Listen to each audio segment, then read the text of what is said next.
नमस्कार, मैं हूं रवीश कुमार। आज लोकतंत्र की स्याही से नहीं बल्कि मिसाइलों के धुएं और बारूद की गंध से इतिहास लिखा जा रहा है। सवाल ये नहीं है कि निकोलस मादुरो ने क्या किया, सवाल ये है कि क्या अब दुनिया के नक्शे पर किसी देश की सरहद की कोई कीमत बची है। 2 जनवरी की वो सर्द रात जब काराकस के लोग सो रहे थे, तब वेनेजुएला के आसमान में शांति नहीं बल्कि एक सुपर पावर की जिद उतरी थी। अमेरिकी विशेष बलों ने एक संप्रभु राष्ट्र की राजधानी में घुसकर वहां के राष्ट्रपति निकोलस मादुरो और उनकी पत्नी सिलिया फ्लोरेस को उनके अपने ही घर से उठा लिया। क्या ये कोई कानूनी कार्रवाई है या दुनिया के सबसे पुराने लोकतंत्र द्वारा किया गया एक राजकीय अपहरण? तस्वीरें डरावनी हैं। वही मादुरो जो कभी सीना तानकर अपनी संप्रभुता की बात करते थे, आज न्यूयॉर्क के Stuart air national guard base पर आंखों पर काली पट्टी और हाथों में हथकड़ी लगाए खड़े हैं। राष्ट्रपति डोनाल्ड ट्रंप ने खुद इन तस्वीरों को साझा किया है, जैसे ये कोई न्याय नहीं बल्कि किसी शिकार की प्रदर्शनी हो। चीन इसे वर्चस्ववादी गुंडागर्दी कह रहा है और पूछ रहा है कि क्या अब अंतर्राष्ट्रीय कानून की किताबों में सिर्फ ढोल फांकने के लिए पन्ने बचे हैं? क्या अब किसी देश का नेता अपने ही घर में सुरक्षित नहीं है? दोस्तों, अगर आप भी मानते हैं कि भारत का ये संतुलित और शांतिपूर्ण रुख ही उसे दुनिया का विश्वगुरु बनाएगा और आप चाहते हैं कि हमारा देश तरक्की की नई ऊंचाइयों को छुए, तो इस मुहिम से जुड़िए। इस वीडियो को लाइक करें और कमेंट में हमें गर्व के साथ बताएं कि आप ये वीडियो देश के किस हिस्से से देख रहे हैं। अपनी आवाज को बुलंद करने और सच्ची खबरों से जुड़े रहने के लिए इस चैनल को सब्सक्राइब करें और इसे ज्यादा से ज्यादा शेयर करें। आपकी जागरूकता ही देश की असली ताकत है।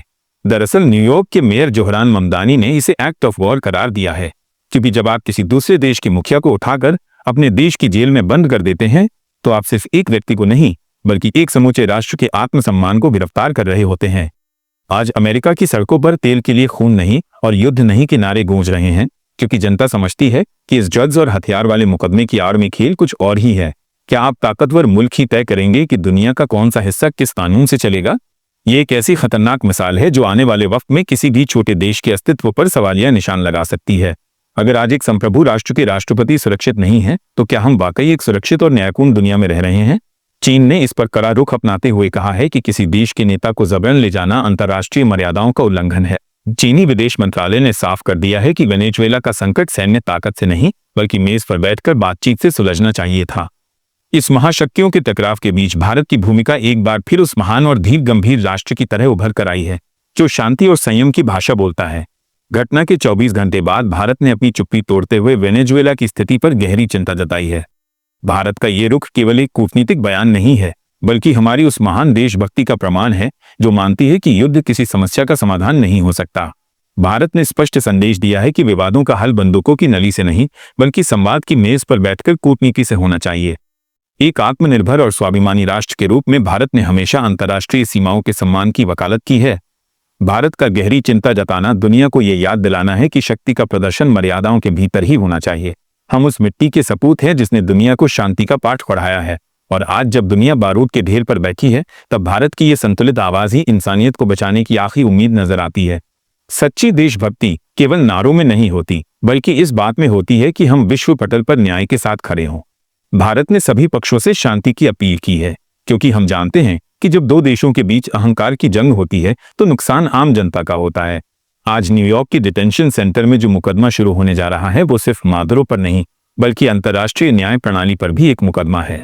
क्या हम एक ऐसे युग की ओर बढ़ रहे हैं जहां जिसकी लाठी उसकी भैंस का नियम चलेगा, या हम वापस उस रास्ते पर लौटेंगे जहां हर देश की आजादी और उसके नेता का सम्मान सुरक्षित होगा?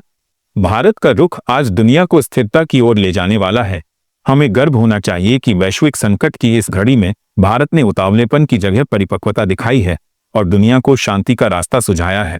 अब देखना यह है कि क्या अमेरिका इन विरोध प्रदर्शनों और अंतर्राष्ट्रीय दबाव के आगे झुकता है, या फिर ये नया वर्ल्ड ऑर्डर दुनिया को एक भीषण युद्ध की आग में धकेल देता है। आज हम उस दौर में जी रहे हैं जहां खबरें केवल सूचना नहीं होती बल्कि एक डरावनी सच्चाई का आईना होती हैं। वेनेजुएला की गलियों से लेकर न्यूयॉर्क के डिटेंशन सेंटर तक जो कहानी लिखी जा रही है, उसका सबसे गहरा और सबसे दर्दनाक असर वहां की आम जनता पर पड़ रहा है। कल्पना कीजिए उस देश की जहां रात के अंधेरे में आसमान से मौत और दहशत उतरती है। वेनेजुएला की जनता, जो पहले से ही आर्थिक बदहाली और महंगाई की मार झेल रही थी, आज एक ऐसे अनिश्चित भविष्य के मुहाने पर खड़ी है जहां उसे ये भी नहीं पता कि कल उसका देश एक स्वतंत्र राष्ट्र रहेगा या किसी महाशक्ति का नया युद्ध क्षेत्र बन जाएगा। जब किसी देश का निर्वाचित मुखिया, चाहे वो दुनिया की नजर में कैसा भी हो, एक झटके में अगवा कर लिया जाता है, तो वहां की जनता के मन में कानून और व्यवस्था के प्रति जो भरोसा होता है वो ढह जाता है। आज वहां सन्नाटा भी है और डर भी, क्योंकि बंदूकों के शोर ने मासूमों की आवाज दबा दी है। इस घटना का मानवीय पहलू ये है कि जब भी दो महाशक्तियां अपनी मूंछों की लड़ाई लड़ती हैं तो पैरों तले हमेशा आम नागरिक ही कुचला जाता है। काराकस की सड़कों पर खामोशी है, लेकिन घरों के भीतर दहशत है। क्या अब वहां की माताओं को यह डर नहीं सताएगा कि उनके बच्चों का भविष्य किस दिशा में जा रहा है? सामाजिक रूप से वेनेजुएला आज बिखरने की कगार पर है। एक तरफ वो लोग हैं जो सत्ता परिवर्तन की उम्मीद में थे, तो दूसरी तरफ वो करोड़ों लोग हैं जो इसे अपने देश की अस्मिता पर हमला मान रहे हैं। अमेरिका की इस सर्जिकल स्ट्राइक ने समाज को दो फाड़ कर दिया है। जब एक देश की संप्रभुता को इस तरह सरेआम नीलाम किया जाता है तो वहां के नागरिकों में एक गहरा नेशनल ट्रॉमा पैदा होता है। वो बच्चा जो कल तक अपने देश के झंडे को गर्व से देखता था, आज वो उन विदेशी सैनिकों के बूटों की आहट से डर रहा है जिन्होंने उसके देश के राष्ट्रपति को आंखों पर पट्टी बांधकर उठा लिया। यही वह मोड़ है जहां भारत की गहरी चिंता का महत्व समझ आता है। हमारी देशभक्ति हमें सिखाती है कि हम केवल अपनी सीमाओं की सुरक्षा न करें, बल्कि दुनिया में जहां कहीं भी मानवता का गला घोटा जा रहा हो वहां शांति की बात करें। भारत ने जब संवाद की बात कही तो वो दरअसल उन मासूम वेनेजुएलाई नागरिकों की ढाल बनने की कोशिश थी जो युद्ध की स्थिति में सबसे पहले बलि चढ़ाए जाते हैं। एक सच्चा भारतीय होने के नाते हमारा राष्ट्र प्रेम हमें ये कहने की शक्ति देता है कि किसी भी देश की मिट्टी पर बम गिराना या वहां के समाज को अस्थिर करना बहादुरी नहीं है। असली बहादुरी कूटनीति में है। असली बहादुरी उस मेज पर है जहां बैठकर इंसानी जानों की कीमत तय की जाती है। आज वैश्विक स्तर पर यह मुद्दा जिस तरह अंतर्राष्ट्रीय संकट बना है वो हमारे लिए एक चेतावनी है। अमेरिका के भीतर न्यूयॉर्क और लॉस एंजलिस की सड़कों पर जो प्रदर्शनकारी चिल्ला रहे हैं वे दरअसल वेनेजुएला की जनता के दर्द को महसूस कर रहे हैं। वे जानते हैं कि तेल के लिए खून का व्यापार अंततः मानवता को शर्मसार करता है। चीन का विरोध और भारत की संयमित अपील दोनों ही इस बात का संकेत हैं कि दुनिया अब एक ध्रुवीय तानाशाही को स्वीकार करने के मूड में नहीं है। सामाजिक रूप से यह घटना आने वाली पीढ़ियों को ये सिखाएगी कि क्या शक्तिशाली होना ही न्यायपूर्ण होना है, या फिर न्याय वो है जो कमजोर से कमजोर देश की मर्यादा की रक्षा करे। भारत का शांत लेकिन दृढ़ रुख हमारी उसी महान विरासत का हिस्सा है जो कहती है कि शांति ही परम धर्म है। हम उस दिन का इंतजार करेंगे जब वेनेजुएला की जनता फिर से अपने भविष्य का फैसला खुद कर सकेगी, बिना किसी विदेशी हस्तक्षेप के और बिना किसी डर के। तो चलिए अब कुछ सवाल पर आते हैं जो आपकी और हमारी जेब से सीधा ताल्लुक रखता है। जब काराकस की गलियों में बारूद गिरता है तो उसका धुआं सिर्फ वेनेजुएला तक नहीं रहता, बल्कि वो दुनिया भर के बाजारों का दम घोटने लगता है। वेनेजुएला, जिसके पास दुनिया का सबसे बड़ा तेल भंडार है, आज एक डिटेंशन सेंटर की तरह बंद है। जैसे ही राष्ट्रपति मादुरो की गिरफ्तारी की खबर आई, वैश्विक तेल बाजारों में खलबली मच गई। कच्चा तेल ब्रेंट क्रूड जो कल तक स्थिर था, आज उसमें उबाल है। निवेशक डरे हुए हैं कि अगर वेनेजुएला में गृहयुद्ध छिड़ा या उत्पादन ठप हुआ तो दुनिया तेल की एक एक बूंद के लिए तरस जाएगी। एक भारतीय होने के नाते हमारी देशभक्ति हमें केवल सीमाओं के बारे में नहीं बल्कि अपने देश की आर्थिक सुरक्षा के बारे में भी सोचने को मजबूर करती है।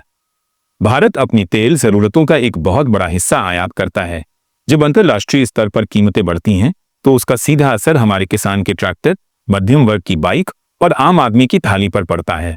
अगर ये संकट लंबा खींचा तो भारत में पेट्रोल और डीजल की कीमतें आसमान छू सकती हैं, जिससे महंगाई का एक नया चक्र शुरू हो जाएगा। भारत की गहरी चिंता के पीछे एक बड़ा कारण ये भी है। हम एक ऐसी दुनिया चाहते हैं जहां आपूर्ति श्रृंखला, सप्लाई चेन हथकड़ियों में न जकड़ी हो। अमेरिका के भीतर हो रहे विरोध प्रदर्शनों में जो तेल के लिए खून नहीं के नारे लग रहे हैं, वे इसी कड़वी सच्चाई की ओर इशारा करते हैं। क्या ये पूरी सैन्य कार्रवाई वाकई हथियारों और ड्रग्स के खिलाफ है, या फिर ये वेनेजुएला के विशाल तेल कुओं पर नियंत्रण पाने का एक नया अध्याय है? अगर अंतर्राष्ट्रीय कानून की धज्जियां उड़ाकर तेल के बाजारों को नियंत्रित किया जाएगा तो ये वैश्विक अर्थव्यवस्था के लिए एक खतरनाक मिसाल होगी। चीन इसी बात को लेकर हमलावर है, क्योंकि उसकी ऊर्जा सुरक्षा भी इस क्षेत्र से जुड़ी है।